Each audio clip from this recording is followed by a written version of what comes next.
Bismillahirrahmanirrahim. Assalamualaikum warahmatullahi wabarakatuh. Kami dari kelompok 3 akan mempresentasikan tugas akhir dari web service. Perkenalkan, nama saya Muhammad Jamil Rizky dengan NIM 1220202.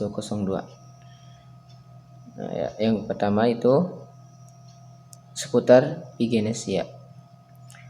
Pigenesia didukung struktur data yang dikembangkan menggunakan software database, manajemen sistem MariaDB untuk layanan web service menggunakan RESTful API atau JSON. Front-end dikembangkan menggunakan bahasa pemrograman Dart dan framework Flutter, dan proses coding menggunakan editor Visual Studio Code.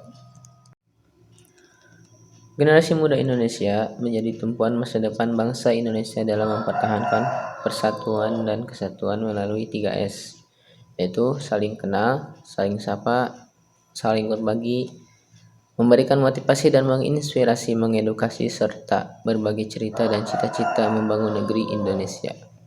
Kemudian, teknologi informasi dan komunikasi sangat memungkinkan Pigenesia menjadi media secara virtual untuk menyatukan generasi muda melalui satu genggaman atau medianya smartphone. Pigenesia akan dikembangkan secara bertahap, mulai menjadi study case di mata kuliah teknologi web service, dikembangkan oleh mahasiswa sebagai project base, dan dalam jangka panjang akan menjadi ikon nasional melalui Google Play Store dan mendapatkan support dari masyarakat umum. Seputar web service. Web service adalah aplikasi dengan kumpulan basis data, database, dan biasa juga disebut sebagai bagian dari perangkat lunak yang memiliki akses secara remote melalui piranti atau peralatan tertentu. Web service adalah aplikasi yang berfungsi untuk mengatasi permasalahan yang dialami oleh pengguna berupa interoperability dan mengintegrasikan sistem yang berbeda.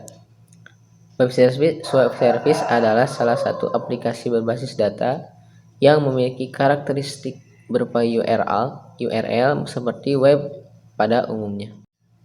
Ada perbedaan umum antara website dan web service adalah interaksi yang diberikan oleh web service tersebut. URL pada web service hanya berisi beberapa informasi, perintah, serta konfigurasi, dan digunakan untuk membangun fungsi tertentu pada suatu aplikasi. Yang pada intinya, web service adalah aplikasi yang memiliki fungsi pertukaran data dengan basis internet yang memungkinkan adanya interaksi antar aplikasi.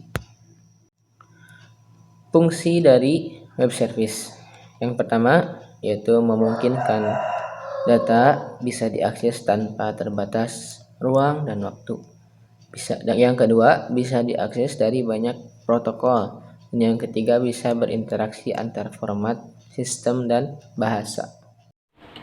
Saya Fauzia Ustazah Nurjaman dengan NIM 122000290. Slide selanjutnya yaitu Open API. Open API adalah sebuah program aplikasi yang memberikan kesempatan kepada IT perusahaan e-commerce atau financial technology untuk mengaplikasikan integrasi sistem to sistem atau program yang memungkinkan suatu aplikasi untuk berbicara dengan aplikasi lainnya.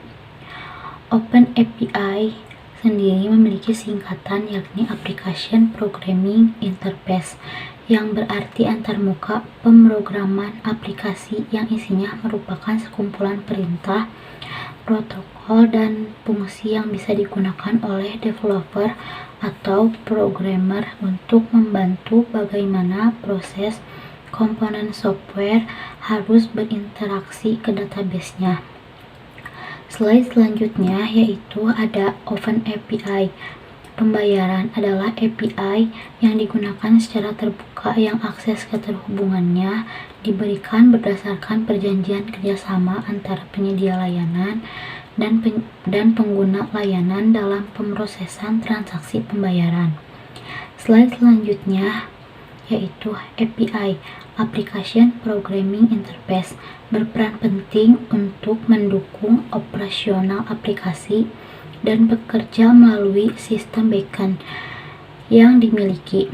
Salah satu contoh penyedia layanan OpenAPI khususnya untuk keuangan adalah Financier yang menyuguhkan sejumlah kemampuan layanan finansial untuk menjadi vintage enable bagi berbagai jenis aplikasi digital.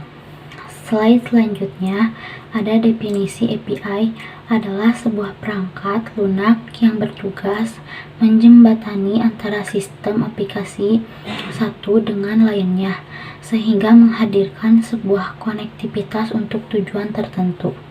Contohnya pada sebuah aplikasi P2P lending. Untuk memudahkan proses verifikasi, aplikasi P2P lending perlu menggandeng perusahaan pihak ketiga yang menyajikan layanan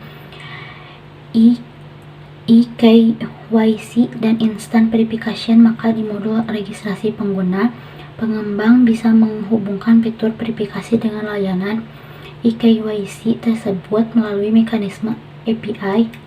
Slide selanjutnya, sementara Open API atau Public API adalah API yang bisa diakses oleh publik dan dapat diimplementasikan ke dalam sistem apapun. Kemampuan ini muncul berkat interoperabilitas sistem yang semakin luas dan standarisasi yang diterapkan oleh para pengembang. Hasilnya, Open API bisa beradaptasi dengan protokol standar yang bisa dijalankan oleh para penyedia layanan API. Adapun penyedia layanan API ini datang dari berbagai kalangan, termasuk fintech, open finance, perbankan, perusahaan teknologi, dan lain sebagainya. Di slide selanjutnya, selain Open API, ada juga jenis API lain yang saat ini banyak diadopsi, mulai dari Private API yang menyediakan sistem konektivitas yang dikhususkan untuk kalangan terbatas. Ada juga API partner yang hanya ditujukan oleh mitra yang telah memiliki izin khusus dari penyedianya. Contoh sistem API. API adalah mekanisme yang memungkinkan dua komponen perangkat lunak untuk saling berkomunikasi menggunakan serangkaian definisi dan protokol. Misalnya sistem perangkat lunak Badan Meteorologi, Klimatologi dan Geofisika atau BMKG berisi data cuaca harian. Aplikasi cuaca di ponsel Anda berkomunikasi dengan sistem ini melalui API dan menampilkan pembaruan cuaca harian di ponsel Anda. Login menggunakan akun. Login menggunakan akun Gmail, Facebook, atau Twitter. Pengguna internet sekarang ini dimudahkan dengan opsi login menggunakan akun Gmail, Facebook, atau Twitter. Bahkan WhatsApp dan nomor handphone bisa digunakan untuk membuat akun dan Google akun dan login. Semua ini berkat adanya API yang membuat website dan aplikasi bisa saling berinteraksi satu dengan lainnya. Contoh nyata dari API login adalah ini misalnya ketika Anda akan login ke akun e-commerce Tokopedia, situs Tokopedia memanfaatkan API Gmail sehingga pengguna bisa login ke Tokopedia menggunakan akun Gmail yang dipunya. Contoh lain adalah situs web canva.com yang juga memanfaatkan API dari pihak lain agar user bisa login maupun registrasi akun menggunakan akun sosial yang dimiliki. Bayar online. Ketika Anda berbelanja online dan hendak melakukan pembayaran, situs e-commerce akan memberikan opsi metode pembayaran online melalui beberapa cara, seperti kartu kredit atau debit, transfer bank, virtual account, e-wallet, dan sebagainya. Masing-masing metode pembayaran yang tersedia di e-commerce disediakan sebagai hasil kerjasama dengan pihak penyedia pembayaran. Misalnya ketika Anda membayar belanjaan online dengan kartu kredit, maka Anda akan berinteraksi dengan API dari Payment Gateway. Sebagai informasi, Payment Gateway terkenal di Indonesia ada banyak, yaitu Mitran, Sendit, Doku, Paspay, Finpay, dan sebagainya. Jadi Payment Gateway ini membuat API agar website e-commerce ataupun toko online bisa terhubung ke sistem mereka dan bisa menyediakan pembayaran online ke user. Google Maps Google harus diakui mempunyai tingkat keakuratan dan kelengkapan yang sangat baik. Tak heran jika API Google Maps banyak dimanfaatkan aplikasi-aplikasi lain untuk mendukung kebutuhan bisnis mereka. Salah satunya adalah aplikasi ojek daring. Aplikasi ojek daring terbesar di Indonesia, Gojek dan Grab, menggunakan API Google Maps untuk mendukung layanan utama mereka, yaitu pengantaran penumpang dan pengantaran makanan yang membutuhkan peta wilayah dan rute. Itu dia sedikit contoh mengenai API yang paling sering digunakan oleh developer, baik itu web developer maupun mobile app developer.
Mungkin itu saja presentasi dari kami. Mohon maaf apabila ada banyak kesalahan dari kata-kata maupun ucapan.